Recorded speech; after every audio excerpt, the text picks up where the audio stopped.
Antes, durante esta semana ha vuelto a surgir un tema que surge, que es recurrente, repetitivo, y es el tema de la preocupación de tanto de los economistas, del gremio de los economistas, como de la población, de los periodistas, de los comunicadores, acerca de la trayectoria de la deuda pública en República Dominicana, de la sostenibilidad, de cómo va creciendo año a año, etcétera. Yo creo que nosotros aquí en el programa hemos tratado también el tema de manera recurrente, y yo creo que no es un tema trivial y que vale la pena de vez en cuando sentarnos a refrescar y hablar sobre el tema y a concientizar, porque yo creo que también es un tema de conciencia que va más allá del concepto de deuda, pero creo que es un tema de conciencia. En esta semana se ha estado discutiendo por unas entrevistas llevadas a cabo por la licenciada Germania Montasex, directora dentro de la Dirección General de Impuestos Internos, que expresó su preocupación acerca del comportamiento financiero del gobierno y del impacto que eso está teniendo sobre los niveles de deuda y la capacidad a mediano plazo que tiene el Estado de cumplir con esos compromisos de deuda. A mí me tocó también recientemente pues, conversar acerca del tema. Y algo que me llama mucho la atención, que yo estaba sentada con un inversionista extranjero que me hacía 2 o 3 preguntas fundamentales. Y me decía, cóntale, cuando yo le escucho a usted hablar sobre el tema de la deuda, me hago y de la capacidad del default que pueda tener el gobierno sobre su pago de deuda, me hago algunas preguntas y me hace la siguiente pregunta, me dice, ¿quién tiene la deuda interna dominicana en sus manos? Digo yo, bueno, los bancos, las AFP. Me dice, bueno, pero quizá es difícil dejar de pagar esa deuda porque la tiene el banco y la AFP. Me dice, mira, los bonos internacionales de Dominicana. Y me comienza a preguntar, ¿tienen cláusula? Digo yo, sí, si se deja de pagar la deuda de aquí, bueno, tiene una cláusula de cross default. Le digo, bueno, sí, también. Me dice, wow, pero mira, yo también veo poco probable, me dice, que el gobierno deje de pagar esa deuda internacional. Me dice, porque ustedes la necesitan para seguir financiándose. Claro, el rollover. Le digo, ¿ustedes necesitan el rollover? Le digo, sí. Me dice, mira, de hecho Venezuela, ya lo último que hizo, Venezuela estuvo en crisis años y nunca dejó de pagar su deuda. Y yo le comentaba, y yo, sí, bueno, y además los mercados, los países se dieron cuenta que a Argentina le fue tan mal con ese dejar de pagar, con ese default, que el mercado se lo cobró por mucho tiempo. Le digo, y me dicen, pero es que Argentina, yo creo que el mercado está sobrevalorando su situación actual. Digo yo, no, es que le están prestando a 100 años. Ellos están valorando la situación de Argentina en los próximos 100 años, no la situación de hoy. Mira, Andy, yo creo, mi visión particular, es que ciertamente la trayectoria y lo que tú te paras hoy, dices, bueno, si nosotros mantenemos esto, ¿qué va a pasar con las finanzas públicas? La deuda es un reflejo del manejo de las finanzas públicas. Y más que del manejo, inclusive de la estrategia en el manejo de las finanzas públicas, inclusive del tipo de gastos que estamos haciendo hoy en día. Cuando tú dices, bueno, Jacqueline, es que los ingresos se van a encubrir gastos corrientes, claramente que tú te preocupas, porque tú dices, bueno, pero el déficit que estamos teniendo hoy en día es un déficit que me va a traer superávit en el futuro. Es un déficit porque las deudas no son malas, y los estados no mueren, viven de deuda, y sobre todo cuando la deuda viene a financiar proyectos de inversión del gobierno que vienen en sí a impactar la capacidad de crecimiento, de desarrollo, de inversión privada en la República Dominicana, pues bueno, los déficits por épocas o por años, digamos, no son malos, y eso es bueno verlo.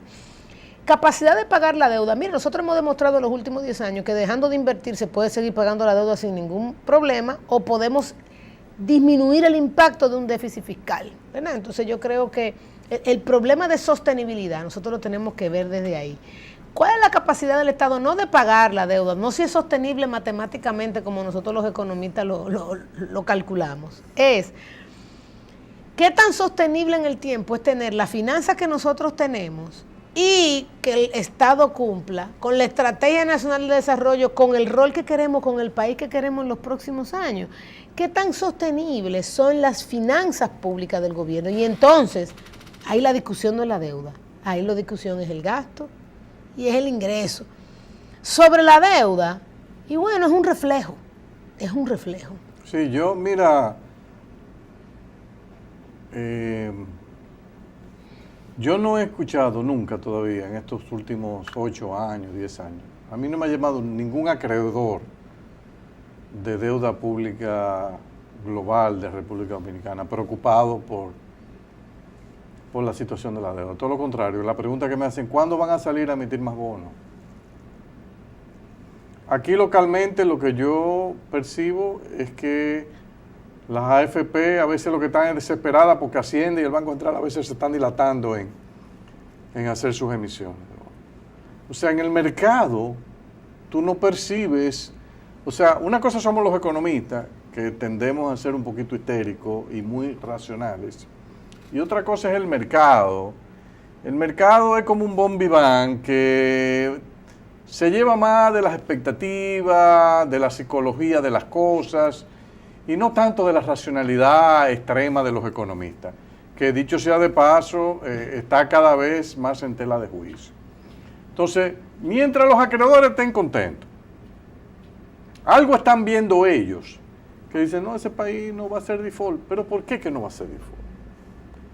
Un país con 14% de presión tributaria tiene un margen enorme para elevar sus recaudaciones. Balaguer lo demostró en 1990, 1992. Había una crisis seria y de un año a otro subió la recaudación un 3.2% del PIB y se acabó la crisis. Eso está ahí, o sea, la historia. Entonces nosotros con 14, este año que pasó, que fue un año récord de eficiencia administrativa, bueno, llegamos a un 14 de presión tributaria, 13.96. Pero la Estrategia Nacional de Desarrollo habla de que deberíamos estar en 20, 21, qué sé yo. Digamos que no, que eso está exagerado. Pero digamos que un 17. Subí 3 puntos.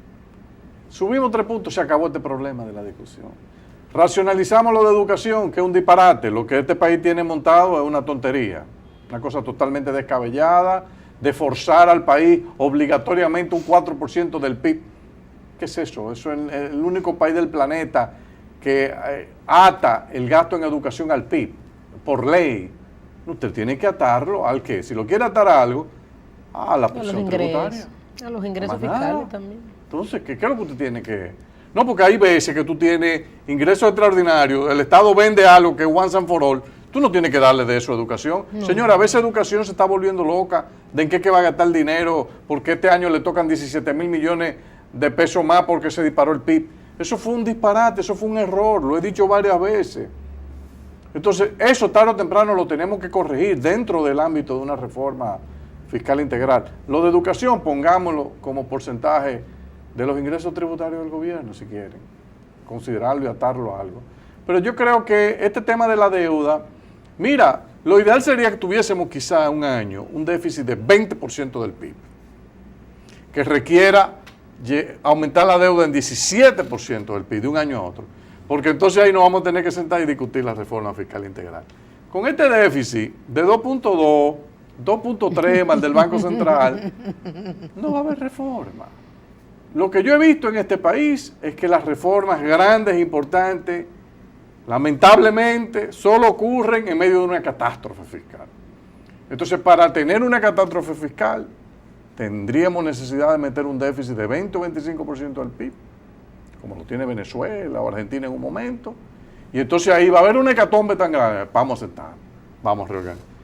Pero temo que mientras sigamos 2, 3, 4% del PIB, el rollover, los mercados están felices con este país, las calificadoras de riesgo nos bautizan y nos mejoran continuamente. Bueno, pues si los mercados no ven bien, los acreedores están felices, ¿qué presión va a tener el gobierno de bajar su déficit de 2.2%? Pero, ¿y cuál es el político que vamos a traer a que genere ese hecatombe? No, tiene que venir alguien que lo haga. Nos vemos, hasta la próxima.